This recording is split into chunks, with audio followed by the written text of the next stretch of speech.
Bonjour et bienvenue dans cette nouvelle vidéo avec des lumières partout parce que oui on tourne le soir, je tourne le soir cette vidéo, mais ça tombe bien parce que c'est une vidéo spéciale Halloween avec des jeux d'Halloween et forcément je la sors maintenant parce que si je la sortais le jour d'Halloween, vous n'aurez pas le temps d'aller dans les magasins pour acheter les jeux de société que je vais vous présenter. Mais bon, dans tous les cas, voilà, je la sors une semaine avant, vous allez avoir le temps de regarder la vidéo pendant le week-end, effectivement de regarder les jeux. Et je vous ai juste... Allez, j'ai sélectionné 5 jeux, je pense que j'aurais pu en sélectionner plus, effectivement. Mais je voulais me limiter à 5 jeux avec peut-être un bonus en fin de partie sur le thème d'Halloween. Mais Halloween, effectivement, on est dans... Je voulais vraiment parler... En fait, j'aurais pu sortir plein d'autres jeux. Je voulais rester un peu dans le folklore très classique d'Halloween. Donc des monstres qu'on voit généralement partout, hein, c'est avec la citrouille. Donc c'est-à-dire le vampire, les zombies, les loups-garous, voilà. Ce genre de folklore par rapport à Halloween. Mais en même temps, j'avais envie d'explorer ce petit côté monstre, ambiance. Et il y en a plein d'autres. J'en ai d'autres derrière moi, derrière effectivement. Mais voilà, je voulais rester là-dessus. Et surtout que le gros truc que j'ai mis en avant, c'est des jeux coop et qui peuvent se jouer en solo. Effectivement, j'ai pris le parti de davantage montrer ça parce que premièrement, je suis un gros joueur solo. J'adore énormément les jeux coop. Donc voilà, je voulais effectivement le faire là-dessus. Il y aura peut-être un petit bonus effectivement qu'on pourra... voilà, qui sort un peu du lot, mais que je trouvais que le thème était absolument dans Halloween également. On verra en fin de vidéo. Et donc c'est parti, je vais vous présenter le premier jeu de cette sélection d'Halloween, que effectivement j'espère que ça vous plaira dans un premier temps, et que vous allez vous dire, mais oui, il me faut ce jeu pour jouer à Halloween. Donc, on est parti. Dans un premier temps, je vous parle de Deathscape, le château de Dracula. Dracula, Halloween, c'est bon, on est en plein dedans. C'est édité, alors pour le coup, ouais, c'est édité par Super Meeple. C'est des jeux qui se font de 1 à 6, de 12 à 99 ans, et c'est des parties d'environ 1 heure. Effectivement, on reprend le principe d'un Deathscape, d'une escape room, dans un format de poche avec uniquement des cartes. Parfois, il y a un petit peu de matériel à l'intérieur. Un petit livret, des petits accessoires. Là pour le coup, je ne sais même plus dedans. Là j'avoue que je ne sais plus du tout ce qu'il y avait dedans. Je crois qu'on a que des cartes. Avec, ouais, il y a un petit livret effectivement. Mais dans tous les cas, comme toujours sur toutes mes vidéos, je vous mettrai des petites photos qui montrent un petit peu le jeu. Parce que je ne parle pas du jeu dans le sens où je vais vous expliquer comment on joue. C'est plus, je vous dis pourquoi je l'ai choisi, en quoi je le trouve intéressant, en quoi je l'ai trouvé intéressant, puisque c'est des jeux qui ne sont pas forcément sortis là ou qui vont sortir bientôt. Donc voilà, Deathscape, un jeu d'escape room où vous avez des cartes forcément. Vous avez dans un premier temps peut-être quelques cartes, vous allez tirer une, vous allez résoudre la carte, l'énigme qui est sur la carte qui va vous permettre effectivement de piocher une nouvelle carte, et c'est dans ce sens-là qu'on y va. On a une nouvelle carte, on résout, on passe à la suivante. Parfois, il y aura un petit twist où il y aura 4-5 cartes avec des petits paquets qui vont se créer sur la table. Ouais, j'allais faire une énorme faute de français, mais bon, dans tous les cas, vous allez résoudre ce que vous voulez pour avancer dans l'action, sachant qu'il faudra forcément tout résoudre à un moment donné pour véritablement aller sur la fin. Le but du jeu, c'est de le réussir en 1 heure. Et quand vous ne réussissez pas, parce qu'en fait ce qui est intéressant sur ce principe de carte là, c'est que vous avez l'énigme, mais en fait derrière vous avez la résolution de l'énigme. Donc si vous pensez avoir résolu, vous retournez, vous regardez la solution. Si ça ne n'est pas, en fait ça fait... Vous cochez des croix, ce qui vous fera des points négatifs en fin de partie, et également en fonction du temps que vous mettez, voilà, ça vous donne un petit peu un score dans lequel vous pouvez vous y retrouver si vous avez bien réussi ou pas du tout. Moi, alors j'aime beaucoup d'escape. Il me semble que je les ai tous fait à part un peut-être. Et j'aime beaucoup le principe. C'est une mise en place très rapide. Il n'y a pas tellement de règles à lire. Vraiment, ça se met directement en place et on enchaîne. Le château de Dracula, alors je sais, j'avais bien aimé. C'est peut-être pas mon préféré dans tout ce que j'ai fait, mais en tout cas, je trouve qu'il ressort vraiment bien pour Halloween. On est sur Dracula, il y a la bonne ambiance qui va avec.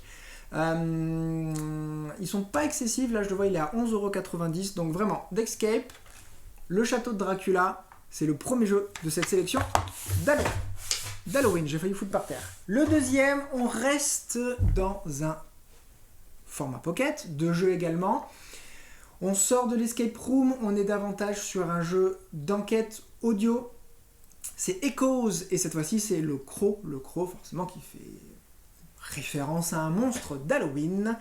C'est un jeu de chez Ravensburger, 14 de 1 à 4 joueurs, 14 ans à 99 ans, et des parties de 40 à 60 minutes. C'est un jeu d'enquête audio avec une forte valeur effectivement de puzzle, puisqu'on va avoir des cartes. Il faut une application pour y jouer, ça je vous le dis tout de suite. Mais voilà, on va avoir des cartes qu'on va devoir scanner, et en fait il va y avoir une sorte de message audio, un souvenir audio, un écho, voilà, comme on l'appelle. Donc il va reprendre entre 10 jusqu'à 30 ou 30-40 secondes.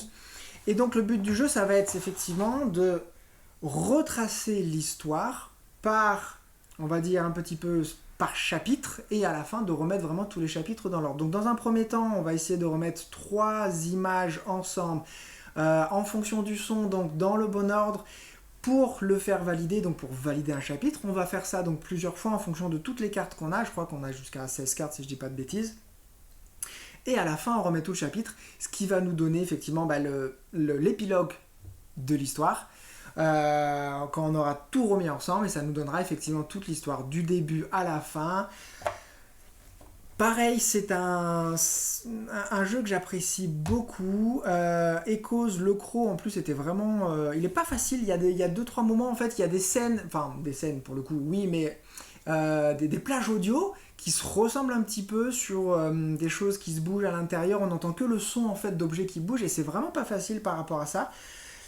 J'en ai qui sont, je les ai tous faits, ils sont vraiment très très bons. Peut-être un à la rigueur était pas ouf, mais c'est peut-être plus au niveau des voix, le ressenti que j'ai eu en les écoutant. Celui-ci, les voix sont très justes, le rôle des acteurs pour le coup est vraiment intéressant. Alors il n'y a pas un rôle physique, visuel, c'est vraiment uniquement au niveau du son. Mais j'ai vraiment énormément apprécié, j'aime beaucoup ce type de jeu. Pour les gens qui n'aiment pas jouer avec une application, pour le coup là ça va être vraiment réfractaire, parce qu'en fait tout se passe sur l'application. Nous on a juste des cartes qu'on remet ensemble, mais effectivement on scanne chaque carte qui nous apporte une plage audio. Donc si vous n'aimez pas les applications, là malheureusement c'est mal barré pour vous. Mais voilà, le deuxième jeu, Echoes, le Crow de chez Ravensburger. Si vous aimez un peu le jeu d'enquête et que vous voulez aller un petit peu plus loin avec cet aspect audio, dans un côté puzzle, je pèse mes mots, parce que c'est un jeu d'enquête, certes, il y a une histoire à recréer, mais il y a vraiment un gros côté puzzle qu'il faut vraiment pas oublier, prendre en compte. Voilà, Echoes, le Crow, c'était le deuxième jeu de cette sélection. Le troisième, allez attends, on va le faire encore, c'est Lovecraft, Z Adventure 1. Oui, je dis 1 parce qu'il y en a un deuxième qui est sorti. Là, qui concerne Heroes. Donc en fait, on n'est plus du tout sur le même type. C'est plutôt médiéval fantastique. Là, on parle bien de Lovecraft. Forcément, l'univers de Lovecraft fait forcément penser un petit peu à ce côté Halloween, avec des grands anciens, des monstres, et surtout une ambiance qui va toucher véritablement cette fois-ci le côté mental des gens. Et c'est ça que j'ai vraiment adoré dans ce jeu-là. Donc Lovecraft, c'est édité par Zakatrust. On est sur un jeu, je vais vous dire ça de suite, effectivement, donc 14 ans plus, de 1 à 2. Encore une fois, ça se joue en solo ou alors en coop, et on incarne 2 personnages. Et c'est des parties qui vont durer entre 20 et 40 minutes par plateau. Je vais vous montrer pourquoi. Et il y a 40 plateaux en jeu. On est sur un type de jeu où on va choisir donc son personnage, et on va évoluer en fait sur un livret jeu, un livret jeu. J'ai perdu le mot pastrier, mais voilà, dans ce principe-là en fait, où donc on a les plateaux et on le tourne, on est sur un plateau qui est là-haut, et en fait toute l'explication après par rapport aux actions, par rapport à ce qui se passe sur le plateau, et se retrouve en bas. Pareil, c'est un jeu où alors on joue beaucoup avec les dés, il y a quand même une grosse partie, oui et non, mais il y a quand même du hasard. Ça peut être après bougé en fonction des cartes, des équipements qu'on va récupérer, donc là vous inquiétez pas par rapport à ça. Dedans, on a 2 histoires qui nous prennent vraiment beaucoup de temps, puisque à la rigueur, sur les 40 plateaux, on les divise par 2, voilà, ça fait 20, donc comme je vous l'ai dit, il y a 20 plateaux, sachant qu'on met entre 20 et 40 minutes par plateau, donc voilà, ça vous donne un peu une ordre d'idée du temps qu'on peut mettre dessus. Pareil, c'est un jeu où il n'y a pas besoin de lire une règle qui va faire 40 pages. Non, pas du tout. Vous mettez en place le jeu, c'est très rapide. Vous prenez votre personnage, la figurine, les dés, bam, vous tournez le plateau à la page 1, vous regardez si vous jouez un premier, enfin si vous jouez solo ou si vous jouez à 2. Et ensuite, vous avez juste à lire ce qui se passe. La première partie, enfin, je veux dire, le premier plateau est une sorte d'introduction à ce que vous allez faire. Le jeu est vraiment prenant, les histoires sont vraiment très prenantes et c'est ça que j'adore dans l'univers Lovecraft, c'est que ça a été vraiment reproduit dans le jeu, où vous avez tout cet univers avec des choix. Les choix que vous avez à faire dans le jeu ont vraiment un réel impact sur déjà les plateaux, parce que vous n'allez pas forcément faire tous les plateaux en fonction des choix que vous allez faire, des choix directionnels, des choix d'action, comment vous allez vous en sortir dans telle ou telle situation. Forcément que vous allez prendre des dégâts mentaux, voire des dégâts physiques, et les dégâts mentaux jouent énormément après sur le personnage, et c'est là où vous rentrez véritablement dans l'action, de ce côté, je vois des choses tellement horribles, tellement inimaginables, que mon mental en subit les conséquences, et ma façon de jouer évolue un petit peu en fonction de ça. Vraiment, Zachary a réussi à amener cet univers de Lovecraft et ce côté mental, physique, d'être touché là-dessus dans le jeu, alors que c'est un jeu d'enquête en soi. Vous devez résoudre l'enquête dès le début, et donc vous parcourez les plateaux, vous allez interroger des gens, mais vous avez un timer dans le jeu qui fait que vous ne pouvez pas tout faire. Et c'est là, en fait, vous devez prendre des choix primordiaux qui vont véritablement vous amener tel ou tel endroit que vous n'aurez pas fait en fonction de telle action que vous aurez choisie. C'est pour moi une belle réussite que ce jeu. J'ai hâte de commencer le deuxième Heroes que je n'ai toujours pas fait, mais celui-ci, dans l'univers de Lovecraft, par rapport à cet univers de cette vidéo sur Halloween, je trouve qu'il a largement sa place. Oui, j'en ai plein d'autres derrière moi, Horror Arkham, Dernière Heure, le jeu de cartes Horror Arkham, mais on est sur des jeux qui sont beaucoup plus complexes et beaucoup plus longs, même si on reste sur des jeux en coopération. Mais voilà, j'avais vraiment envie de vous montrer plus celui-ci qui est beaucoup plus facile d'accès et bien plus facile à mettre en place. Lovecraft. On enchaîne sur quoi? Allez, un gros jeu qui est Oltré. Mais là vous me dites, ouais mais Oltré, on a l'air d'être sur un jeu médiéval fantastique qui n'a rien à voir avec Halloween. Vous n'avez pas tort. Mais ils ont sorti une extension qui est Oltré, mort et vivant. Ouais, mort et vivant, c'est bien ça. Alors, c'est pas la dernière qui vient de sortir, ou qui vient de sortir, elle est sortie en septembre justement, qui sont les montures. C'était donc les montures, la deuxième extension du magnifique jeu Oltré. Je rappelle, Oltré, c'est un jeu pour 10 ans et plus, de 2 à 4 joueurs, des parties qui durent une soixantaine de minutes. On est sur un jeu édité donc par Studio H. J'adore le fait de dire que c'est Vincent Dutré qui l'a dessiné, mais en fait le jeu est vraiment magnifique. Et donc, Oltré, mort-vivant, l'extension, en plein, justement, dans Halloween. Et elle est sortie, j'ai On pense bête à côté, en 2022, mais je sais pas si elle arrive en 2022 ou 2023 chez nous. Je sais qu'elle est sortie en 2022, mais je pense que comme c'est un jeu français, elle est véritablement sortie chez nous en 2022. Voilà, le débat est clos. Oltré, on est sur quoi? On est sur un jeu très narratif, coopératif, encore une fois, qu'on peut jouer en solo, même si c'est du 2 à 4, mais vous prenez 2 personnages, voilà, vous pouvez jouer en solo. Pour le coup, si vous êtes 2 ou si vous êtes 4, voilà, c'est parfait. On est sur un jeu narratif avec plusieurs scénarios à l'intérieur. Je sais plus combien il y en a d'ailleurs sur la boîte, la boîte de base, je ne veux pas dire de bêtises, mais je pense qu'on était sur peut-être 6 scénarios, je crois. Des scénarios courts, moyens et longs, avec des missions qu'on rajoute à l'intérieur, en fonction des missions courtes sur des parties courtes, des missions longues sur les parties longues. Et en fait, on est des patrouilleurs, qui vont effectivement résoudre différents problèmes en fonction des missions au niveau du royaume. Donc on va beaucoup évoluer sur les différents quartiers de la map. En même temps revenir au fortin, donc un espèce de gros château qui est le lieu des patrouilleurs pour y dormir, se reposer, et également créer en fait un microcosme à l'intérieur, une sorte de ville qui va vous aider à résoudre les problèmes qu'on fait avec des dés, effectivement. Le jeu est très très bien écrit, l'aspect narratif, l'aspect médiéval est extrêmement bien ressenti à l'intérieur et vraiment tout est fait pour que ça soit beau, ça soit vraiment intéressant à jouer et qu'on prenne un énorme plaisir. Donc ça pour le coup j'adore ce jeu pour ça. Et en fait le côté mort-vivant c'est une extension qui va rajouter déjà 3 scénarios, c'est pas rien. Avec, si je dis pas de bêtises, également des cartes mission. Et puis surtout, des petites figurines concernant des morts-vivants et autres. Et donc là, pour le coup, on est à fond. En fait, on rentre dans une histoire médiévale fantastique, horrifique, pour le coup. Où voilà, notre patrouilleur peut être touché par un mal environnant. Il y a tout un aspect, comment dire, pas secret, mais voilà, on arrive, c'est très fantastique, c'est très... j'ai perdu les mots. Voilà, donc ce que je voulais dire, c'est que c'est très sombre et l'histoire apporte tout cela dans ces nouvelles missions, dans ces nouvelles campagnes, ces nouveaux scénarios, ces nouvelles campagnes. Mais comme il est marqué, dans la mort n'a jamais été aussi définitive qu'on l'aurait souhaité. Cadavre ranimé, vorace nécrophage, petit serviteur de sombre dieu, préparez-vous à de glaçantes confrontations.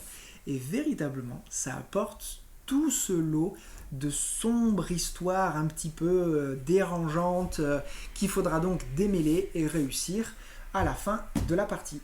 Donc voilà, c'était Oltré, vraiment Oltré, c'est un excellent jeu, il est vraiment, je trouve qu'il est beaucoup trop passé sous silence, je ne sais pas pourquoi. Est-ce que le jeu narratif a un petit peu du mal à percer? Je sais pas. Moi, je le trouve vraiment très très bon parce que c'est vraiment une expérience qu'on vit en jouant. Et pour le coup, apporter cette extension mort-vivant en plein pour Halloween, moi je trouve ça vraiment très très bon. La deuxième, les montures, apportent encore un autre gameplay, encore en plus 3 scénarios, mais pour le coup on en parlera un petit peu plus tard dans des posts sur Instagram. Donc voilà, c'était Oltré avec l'extension Mort et Vivant, un autre jeu de cette liste d'Halloween. Allez, on continue. Alors attendez, je range un petit peu tout ça parce qu'il va y en avoir un petit peu partout. Je regarde le temps, ok, on est bien. Et là pour le coup, un de mes chouchous, c'est peut-être pas le meilleur jeu au monde, je suis d'accord, mais c'est Alien, parce qu'en fait je suis très fan de la licence d'Alien. Là c'est un jeu édité par Ravensburger, on est sur du, je vais vous dire ça de suite, je vais y arriver, c'est pas marqué, j'adore quand c'est pas marqué sur les boîtes. C'est un jeu coopératif de 1 à 5, une durée de 45 à 60 minutes par partie, et âgé de 10 ou plus. Alors 10 pour du Alien, oui, parce qu'en fait au final, on meurt pas. On meurt pas dans le jeu, personne ne meurt. Il y a des missions à réussir, c'est ça qui est intéressant. Déjà, c'est pas juste on met en place et un petit peu on joue. Non, on joue tous ensemble dans le Nostromo. Il y a l'alien, il y a le xénomorphe. Et en fait, il va nous poursuivre. Et l'ambiance, rien que par le xénomorphe à l'intérieur du Nostromo, du vaisseau, est juste super bien faite. Il nous fout la pression en permanence. Il a son deck de cartes, il va jouer, il va apparaître à des moments, tu penses qu'il est là, il n'est pas là, toi tu as des actions. Alors c'est bien, il y a vraiment un côté coopération où certains avancent en fonction de... Parce que les personnages sont plus ou moins symétriques, ils ont des particularités qui va leur permettre de faire peut-être récupérer d'autres choses, de rester dans un certain endroit, d'avoir une plus grande réserve, de prendre plus d'accessoires. Enfin voilà, il y a vraiment une asymétrie qui est bien foutue. Mais l'alien est présent en permanence, on ne sait pas s'il va arriver par le conduit, s'il va sortir de la porte, est-ce que vraiment c'est super bien foutu par rapport à ça.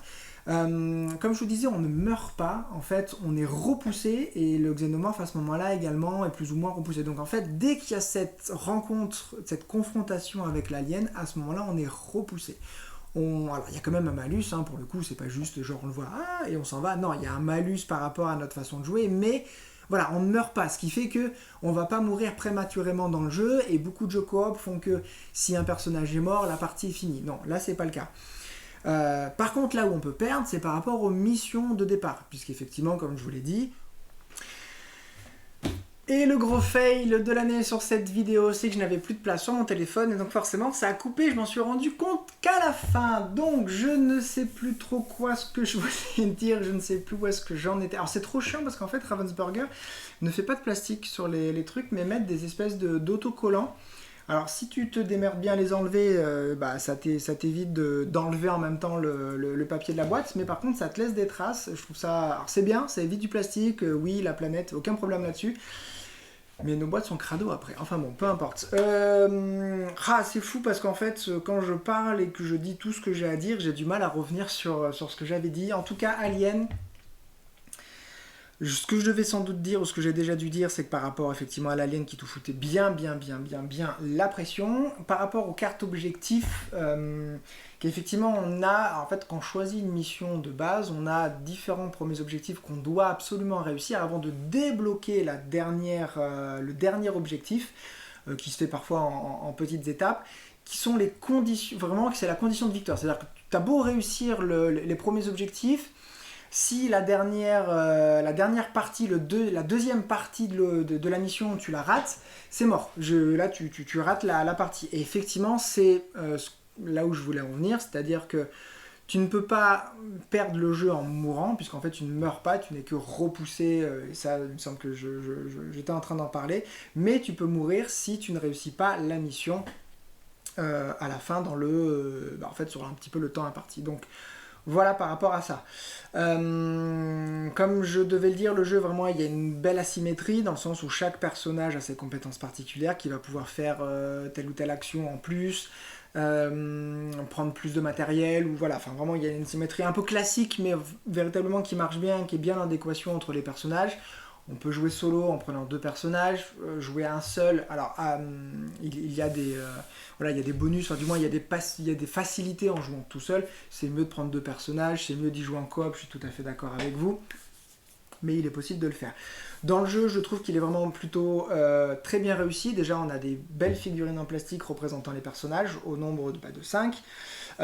Tout le jeu, et il y a une direction artistique qui est vraiment axée sur le film Alien, le 5e passager depuis le début. Enfin, vraiment, tout est fait pour que on ressente véritablement le film vu à l'époque. Donc Alien, le destin du Nostromo, fait par Ravensburger, est un très très bon jeu. Alien, oui, monstre. Pour moi, je devais vous en parler, je devais le mettre dans la liste concernant Halloween, parce que je le trouve vraiment, ça colle bien avec Halloween. On peut regarder des films, Vendredi 13, Halloween, vraiment ce côté-là très folklorique par rapport au personnage. Et justement, je parle que je n'ai pas, que j'aimerais vraiment avoir, qui sont le jeu Final Girl, qui reprend en fait tout l'univers de ces films un peu série Z, série B, concernant les personnages en fait très typiques Halloween. Mais j'avais vraiment envie de vous parler d'Alien, parce que déjà, comme je l'ai dit, j'adore toute la franchise d'Alien, et ce jeu reprenant premier, on est vraiment plongé dans l'histoire, plongé dans le Nostromo, et vraiment il est bien fait, et moi je vous le conseille. Comme je l'ai dit, c'est peut-être pas le meilleur jeu, ça reste un jeu sous licence. Parfois les jeux sous licence sont pas véritablement bien foutus, c'est plus du fan service. Là on est dans un jeu qui réussit à allier ce côté fan service avec un gameplay, un level design pas du tout déconnant, vraiment qui marche bien. Je dirais même un entrée de gamme, parce qu'on est sur du 10+. Donc je dirais que avec des enfants, avec des gens même qui connaissent pas forcément le jeu de société, et qui connaissent bien Alien, qui aiment bien ce côté, et qui se disent tiens, on va jouer en coop, comme ça en fait on est tous ensemble, on est tous une équipe, on va jouer ensemble. Pour moi c'est une très belle porte d'entrée là-dedans. Alien, allez, je vous disais qu'il y avait un bonus, une surprise par rapport à cette sélection d'Halloween, et c'est tout simplement Dracula versus Van Helsing. Dracula versus Van Helsing, édité par BlackRock. C'est un jeu pour 2 joueurs, donc c'est du 1 contre 1. Un jeu de 10 ans et plus, et de 30 minutes la partie. Donc c'est un jeu voilà, plutôt assez rapide à faire qui permet d'enchaîner quand même pas mal de parties. Ça c'est intéressant. Que dire sur cet excellent jeu? Véritablement c'est un jeu que j'ai pris énormément de plaisir à jouer. J'y joue encore sur BGA par exemple, j'y joue. Je le trouve vraiment bien foutu. Alors forcément il est en plein dans le thème d'Halloween, Dracula, Van Helsing, un joueur va jouer Dracula, un autre va jouer Van Helsing, ça va être une belle confrontation et en fait on va jouer nos deux personnages un petit peu au-dessus d'un village. Dracula avec son nombre de vies va essayer de résister au maximum à Van Helsing qui lui, son but c'est de tuer Dracula tout en sauvant un maximum de villageois, alors que Dracula, son but est tout simplement de transformer les villageois, donc de ce village, comme je vous le dis, parce qu'on est un petit peu au-dessus, en zombies. Forcément, Dracula, sa condition de victoire, c'est de rester en vie et de transformer surtout un certain nombre de villageois avant de déclarer partie gagnée, alors que Van Helsing va lui essayer de résister au maximum. Alors il y a deux choix, soit il est en mode vas-y je te bute Dracula et donc il lui élimine toutes les vies, ou alors de résister le nombre de tours, parce qu'en fait le bateau sert il y a une sorte de petit bateau au niveau du port de la ville qui fait un compte tour, et donc d'essayer de tenir jusqu'à la fin, et dès ce moment-là, Dracula n'aura pas réussi donc à transformer le nombre souhaité de villageois, et donc Van Helsing aura gagné. C'est un jeu de cartes, puisqu'en fait on va avoir, c'est des cartes tuiles, en plus le matériel est vraiment bien foutu.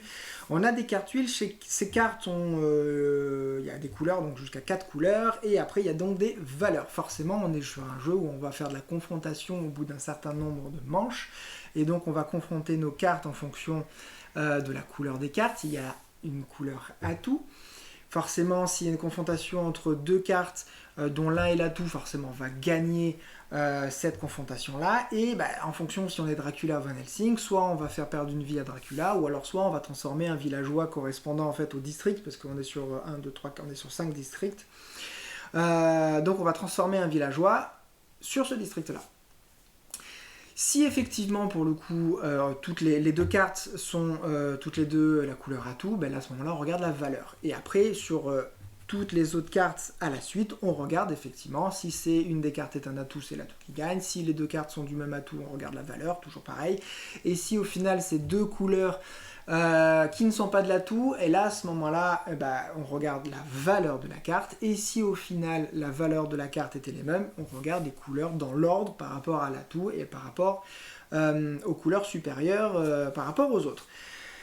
Les effets des cartes sont vraiment bien foutus. Il y a des effets de cartes qui vont échanger nos cartes, nos tuiles cartes dans notre propre jeu, montrer une de nos cartes à l'adversaire, demander à l'adversaire de nous en montrer une, d'échanger des cartes avec l'adversaire, effectivement de changer la couleur de l'atout. Ce petit aspect est vraiment sympathique parce que ça peut renverser une partie entière. Et puis il y a une carte avec la plus grosse valeur, parce que la plus grosse valeur est le 8, qui va être en fait de directement en la jouant, en la défaussant. C'est quand on défausse une carte, on en fait son effet. Mais après, comme je vous dis, je suis pas dans une expli partie, dans une présentation à fond du jeu. Je vous présente juste moi ce que j'ai adoré dans le jeu, mais voilà, pour le coup, cet effet-là va faire fin de partie à ce moment-là. Alors il faut un certain nombre de cartes dans la défausse pour le coup, mais l'autre joueur n'aura pas le temps de faire son dernier tour, et en fait il peut mettre fin à la manche. Il aura péter son jeu de la meilleure des façons pour que, s'il est Van Helsing, il va faire sans doute cracher 5 vies à son adversaire Dracula. Donc voilà, il y a des moments ça peut très vite aller, d'autres ça va être vraiment une confrontation où ça va être rendu coup sur coup. Le jeu est vraiment bien foutu, la DA est très jolie, un parti pris que je trouve vraiment bien foutu. D'ailleurs, je le dis, c'est Weberson San Diego, la personne qui a dessiné le jeu. Le level design est vraiment bien foutu. Je trouve que ce jeu est vraiment excellent, et pour le coup, il tombe super bien pour Halloween. Donc voilà, c'était Dracula versus Van Helsing, le petit bonus de cette vidéo, parce qu'il a largement sa place dans cette sélection. Et voilà, c'est fini. Moi, j'attends de vous des commentaires. Dites-moi ce que vous avez pensé de cette sélection d'Halloween. Oui, je suis tout à fait d'accord, il y en a plein d'autres qu'on peut mettre, mais je ne les ai pas. J'en ai d'autres que j'aurais pu mettre, mais moi j'avais vraiment envie de vous diversifier un peu l'offre et surtout de me concentrer sur du jeu coop solo, parce qu'on n'en parle pas souvent beaucoup. Halloween, ça peut être une bonne idée de se faire tiens, un petit bon jeu là, solo ou coop, pour changer un petit peu du solo en mode compète, enfin du jeu en mode compète, pardon. Donc j'attends en commentaire me dire ce que vous en avez pensé des jeux. S'il y a d'autres jeux qui vous intéressent ou vous voulez parler plus en profondeur de certains, dites-le moi. Même dites-le moi par rapport à la vidéo en elle-même si vous avez apprécié. Déjà, je vous remercie énormément d'être là, à regarder jusqu'à la fin cette vidéo. Forcément que je vais vous demander, si ça vous dérange pas, de vous abonner à ma chaîne, de commenter, de liker, ça me fait surtout beaucoup plaisir. Et la dernière vidéo que j'ai faite, oui, ça remonte à 2 semaines je crois, je dirais. Au final, ça m'a fait vraiment plaisir d'en refaire une, parce que j'ai vu qu'il y avait des gens qui avaient commenté, parce qu'il y a des gens qui se sont abonnés à ma chaîne, et ça fait, alors il n'y a pas 3000 personnes, hein, mais ne serait-ce qu'on commence par là, petit à petit. Moi, je m'améliore toujours dans mes vidéos, hein, c'est toujours un exercice assez compliqué, mais ça me fait plaisir de le faire parce que ça me fait vraiment plaisir de vous communiquer tout ça, de vous partager un petit peu et de façon différente d'Instagram. Parce que oui, Olni, objet ludique non identifié, ce que je n'ai pas dit en début de vidéo, c'est ma chaîne et vous pouvez me retrouver sur Instagram. Effectivement, tous ces jeux-là, j'en ai parlé, donc vous pouvez retrouver mes reviews effectivement dessus. Voilà, je pense qu'on arrive à la fin de la vidéo. Encore un grand merci d'être là. Je vous souhaite un excellent week-end. Et puis, si on ne se revoit pas d'ici là, un excellent Halloween avec peut-être les jeux de cette sélection ou d'autres. Et dans ces cas-là, dites-moi toujours en commentaire quel jeu pour vous signifie vraiment Halloween. J'ai envie de découvrir tout ça. Merci à vous, à une prochaine. Salut tout le monde, bon jeu.